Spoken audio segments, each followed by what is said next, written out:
Hey guys, what's up? Have I got a good video here, or good game for you here today? Um, you also probably know, yesterday was update 4.11 was dropped, and with that was, well, the M60 patent. I've been saving up free XP for a while now. One, because I don't have any grinds really going on, so it's just been kind of stockpiling. And I was able to save about 250,000. The cost of this tank is 450,000 free XP, and I used about 8,000 gold I got from war chest to convert the rest. And so now I have the M60 patent for you guys. So immediately the immediate comparison is going to be the 48 patent, just for sheer comparison's sake. And the way I would describe this tank is, as you can already tell if you played the 48 patent, it's much quicker. The 48 patent maxes out at about 45 kilometers an hour. This goes up to 60 and gets there very quickly. Also, the aim time's better at 1.6 seconds, and the accuracy is also better at 0.33. And you also get a better premium heat round. So on the standard patent, it's 330 millimeters of heat pen.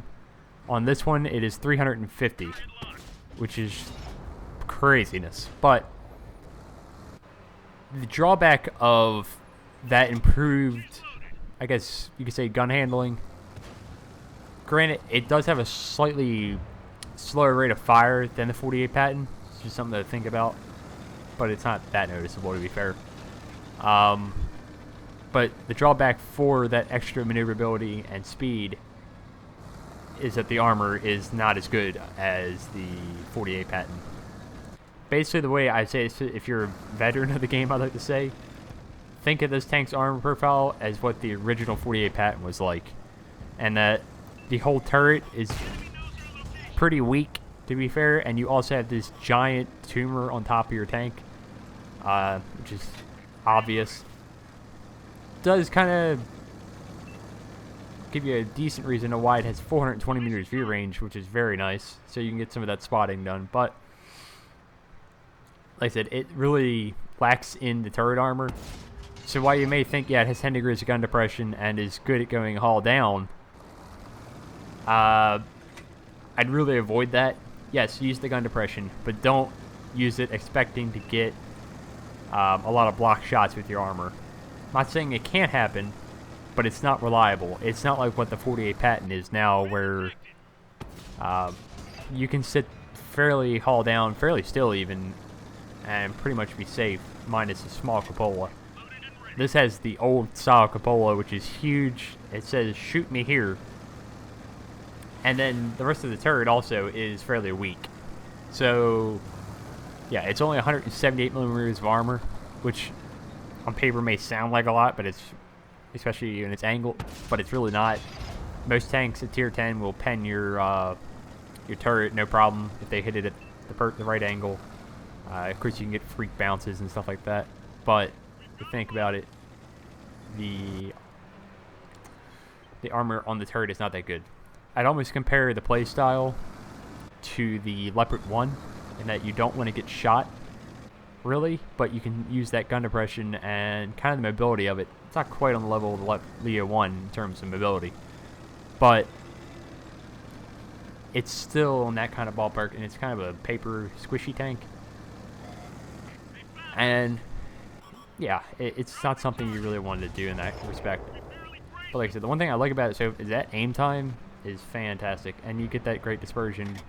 It snapshots really, really well for what you're looking at. So again, really good tank for if you like that mobile kind of squishy playstyle. You're not going to go haul down in this, but again, you do have the perks of having that flexibility of the gun depression. Just be aware that your turret armor isn't that good if you get this tank. And that's kind of the point of, is it worth it to get this? It's debatable. For if you have that much free XP saved up, sure. If you like medium tanks, yeah, it's a good tank. It's a really good tank, as this game will show. Grant, like I said, this game's a treat. So I know it's a slow start, to a degree, and you'll see it picks up. But a decent tank. I've been enjoying it. The first day was kind of rough because I got a lot of corridor type maps, and I'll be honest, you kind of struggle on those types because, again, you have to rely more on your armor at that point, and it can just struggle. So today was a little better for me because I got maps like those Erlenberg steps, stuff like that, where you can keep your distance, use the gun depression, and it's just more suitable to this type of medium tank, I think. So not surprising that this result happened on this type of map. I wish I could have had a couple of these shots back. I'm not sure why I'm aiming at the lower plate. It should still pen, but when you have the side E100 turret, it's probably better to look that way. Again, you can see the game here. I wish I really had a couple of these shots. You'll see why, but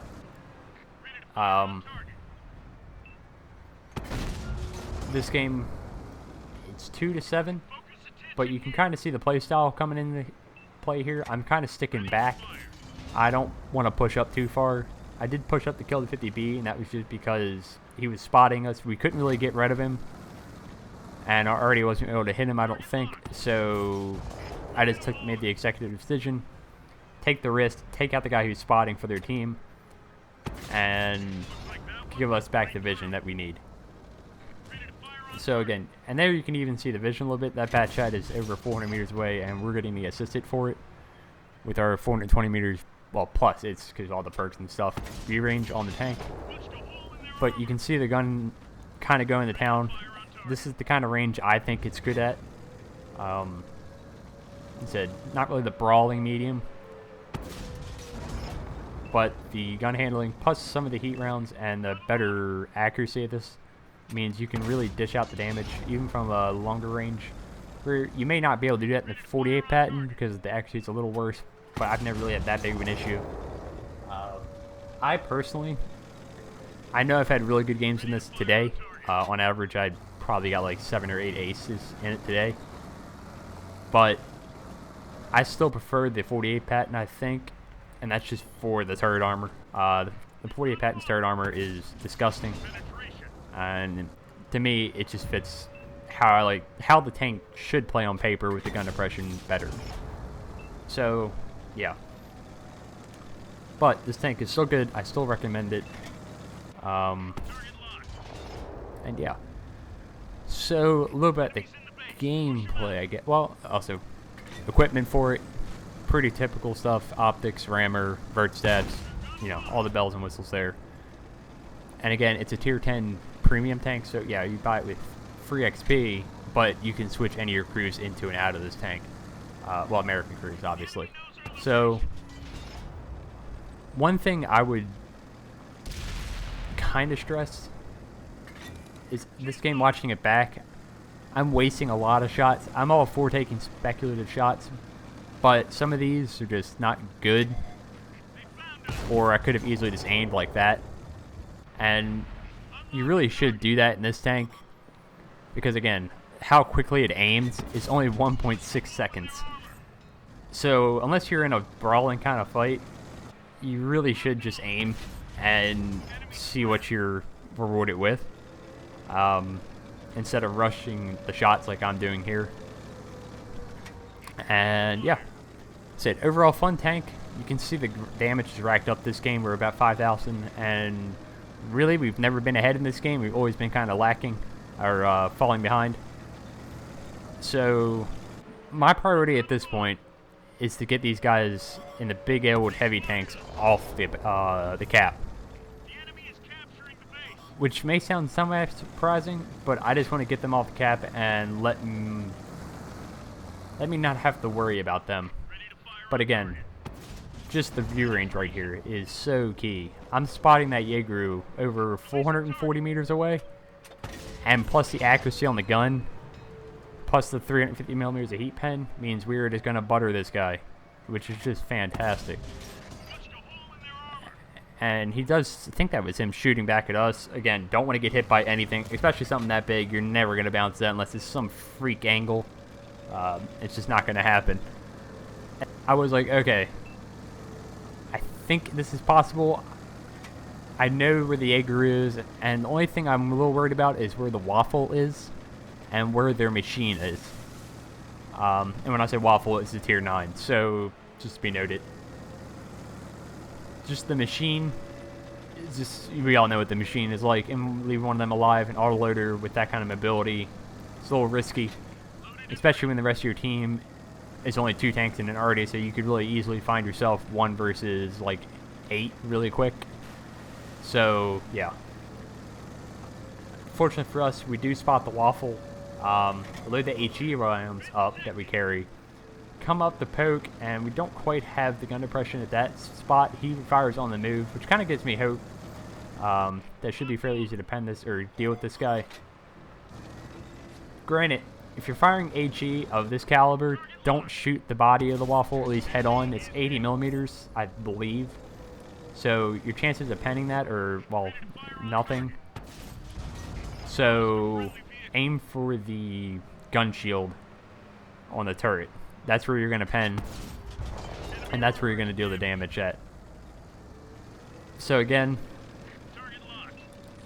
perfect scenario for us. We're going to take a Waffle out and push our damage total up to 7,900 damage, just shy of the 8K mark, and we still got 15 rounds left. Again, I really wish I could have had some of these, some more APCR rounds left, but we're left with 15 heat, and hopefully we'll be able to get the E100 off the cat with only 23 seconds left, and we got his rear, and we're able to easily shut him down. And it takes the cat pressure off of us, and now we can kind of focus on playing the game how I want to play it. I don't have to worry about doing stupid mistakes trying to reset the cap or anything like that. I can play it on my own terms and play it how I want to. So again, 450 meters away, and we spot up the Eggeroo. Again, vision on this thing is fantastic. We wake up the Eggeroo after firing 2 shots into him. Not really sure. I was really hoping he'd go for it right away here. We still have 12 rounds of ammo, which is a lot. It should be easily enough to win this game, but we just have to be kind of conservative with our ammo, and we take out the Eggeroo and push our damage total up to 9,000 damage. Granted, I've done 10k a couple times before, but I've never done it in anything but a Eggeroo or some 183 variant. Now here's kind of a key point in this game, and it's kind of important, is the machine. We track him in the open right there and leave him on 800 health. I kind of wish I had just pursued him. We only have 2.5 minutes left, and maybe I could have just killed him and tracked him in place. But at the time, I was kind of worried that the arty would just zoom in on me and dump on me. I was really not worried about the Malshin. He was never going to really be a threat to me. But honestly, I was kind of hoping, I really should at this point have looked to my right. And trying to take out the machine. Now, I think the T-92 just fired an AP round and missed. And now we're at the 2-minute mark, and really can't afford to waste time here. Note it, we just passed the 10,000 damage mark, and we have 6 kills. Unfortunately, the machine takes out the Conway, so now we have to at least take out the arty for it to be a draw situation. But, you know, really want the win. Now, I only have 6 rounds left, and I know the machine was about 700, 800 health left. So, I kind of want to conserve these rounds, and I really should just aim there a second longer. Again, just little things. Because now I'm only going to have 3 shells left to deal with a machine, which from the front can be really tricky to deal with. And we only have about a minute, so that would have been nice to not waste time there having to worry about swerving and all that fun stuff.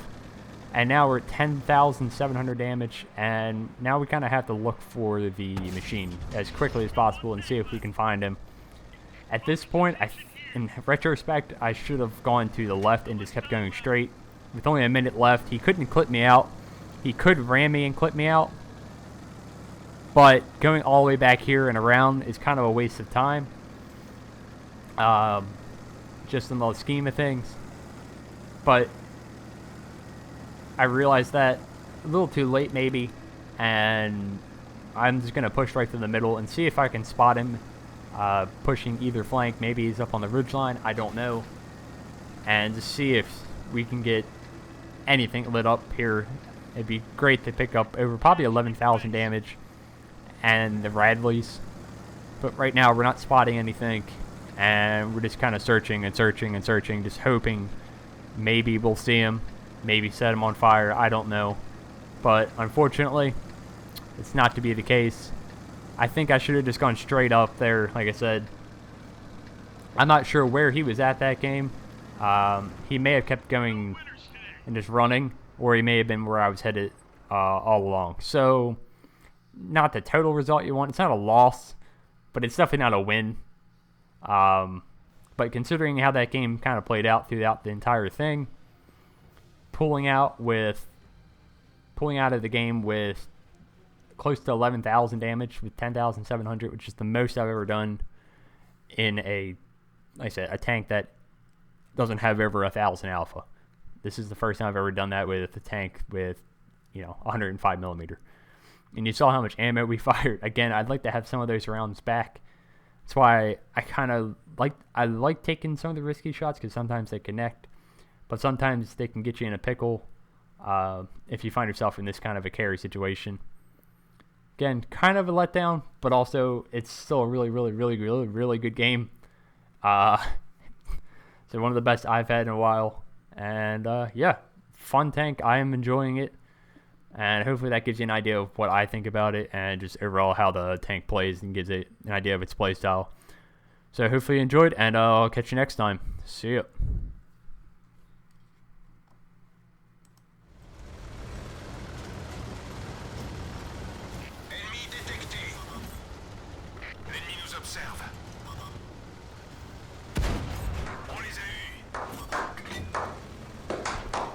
Hey guys, what's up? Have I got a